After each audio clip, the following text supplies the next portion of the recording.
How's everyone doing? Today I have a Blu-ray and DVD update. This is essentially a mail day because I haven't seen any of these titles except for one. So if you've seen any of them, definitely let me know what you think of them. And the first one is one that I've been wanting to see all year. It's probably the only movie besides Silence that I haven't seen that I've wanted to check out. And I still want to make my top 10 movies of 2016 list. I just want to see a couple more before I make the list.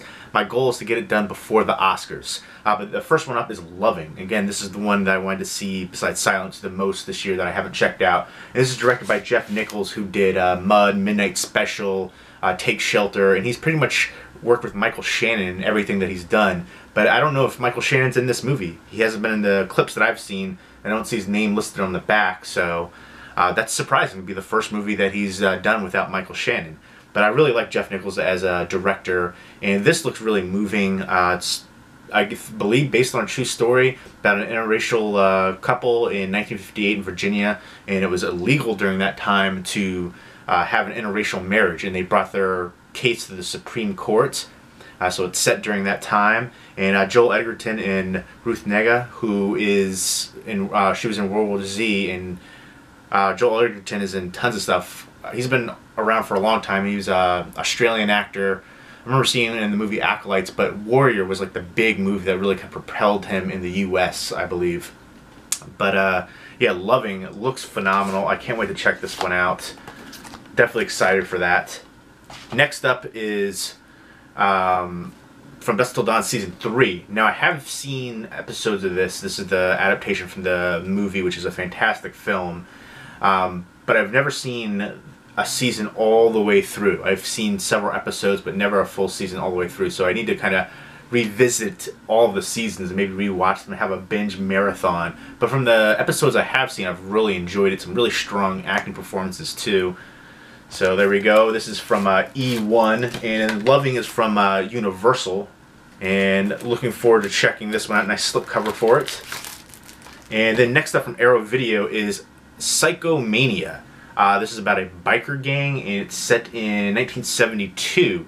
I love this cover artwork. The newly commissioned artwork right there, which again, the reversible cover, that's okay too, but I just love that vintage style right there for that. I think that looks better to me. But yeah, apparently it's a biker gang, and they call themselves the Living Dead.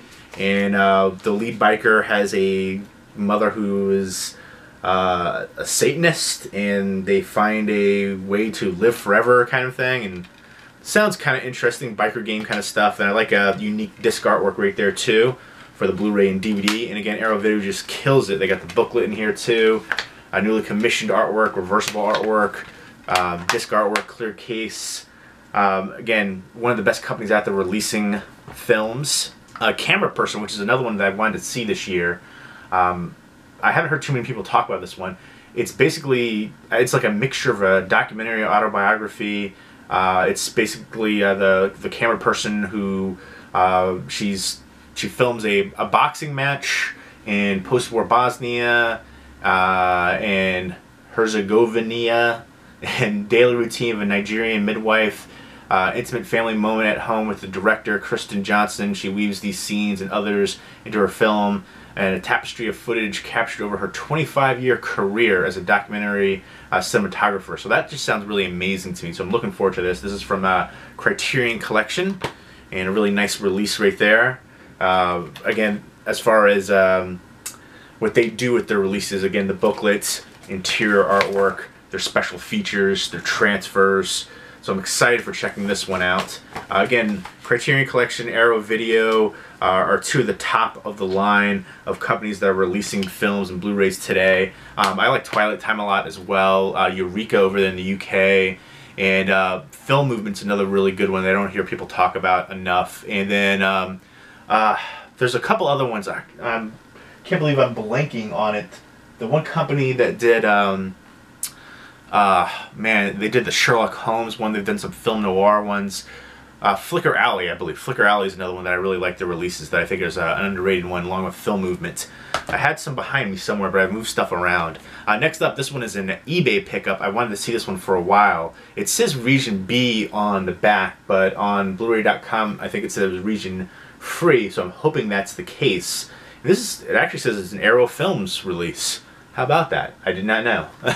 It doesn't look like your typical Arrow films released with the clear case and stuff like that, but basically a young backpacker goes missing, and they try to find them in this remote village that's known for a bizarre cult. So this looks creepy, and I've always wanted to check this one out, and I figured why the heck not? It's cheap. I think it was like $8 shipped.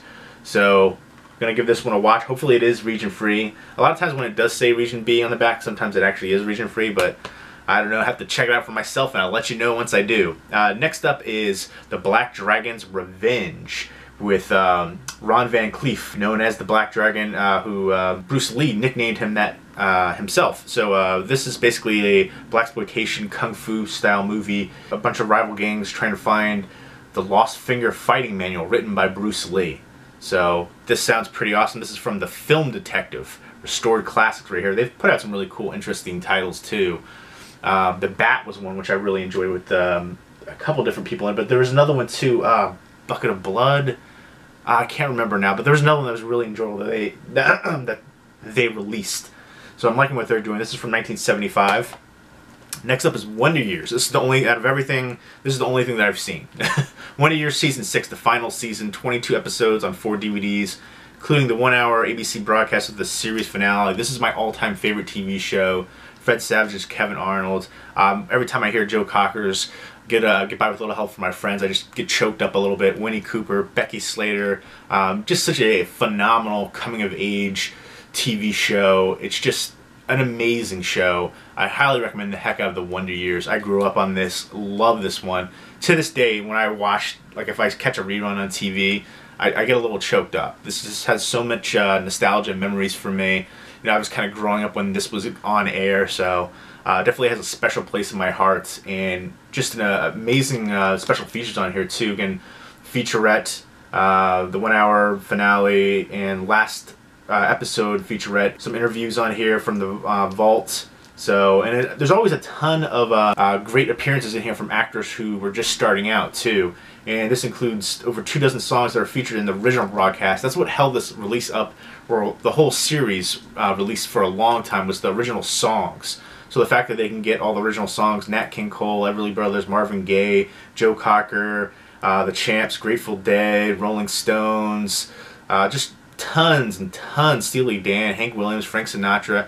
The fact that they can get the music on here, that's amazing, because that's what held that up for so long. I was so bummed. I had like there was one, it was like the most expensive DVD I ever bought, was like one of only 2 releases I think that this had. It was like one of the holiday episodes. It was ridiculous how much money I spent on that, just because I wanted that piece of my childhood. It was the only like legitimate release. It might have been the only real release. There was either 1 or 2 releases. It was like a couple episodes on each one of those ones, but I paid so much money for that, and now I have the complete seasons, all the seasons now. So, but it's funny though. You look back at all those ones that were rare, that because of things getting released finally.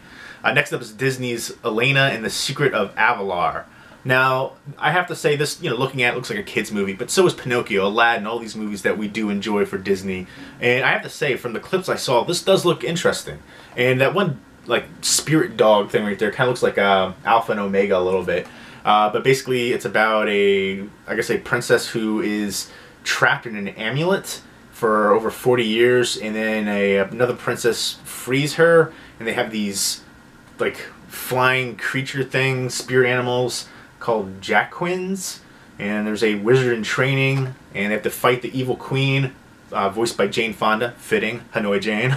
But it also comes with a flying Jacquin mobile, which I guess they're really selling it for the kids with that. But the animation looked good, and from the clips that I saw, it did look interesting, so I'm going to give it a fair chance. I like the setting for where it is too. They're trying to really push a lot of new princesses now, it seems like, for Disney. But there you go. Those were all the movies that I got today. And if you've seen any of them, definitely let me know what you think of them, especially since I haven't seen any of them except for the Wonder Years. I have seen From Dusk Till Dawn, the TV show, just not this 3rd season right there. And it's on the El Rey Network, I believe. Yeah, and this is released by E1. And yeah, so I'm excited for that. And then the Wonder Years released by Time Life. Time Life, so glad they're putting out so many amazing old TV shows. China Beach was another one. but some great releases from them. But yeah, I'm excited to check out a lot of the ones in this mail day video, and once I do view them, I'll do another video talking about them, my thoughts on them, kind of reviewing them. I'm probably going to watch Loving first. Let me know what is your favorite from this mail day as well. Leave me a comment or video response down below. Hope everyone's doing well. Take care.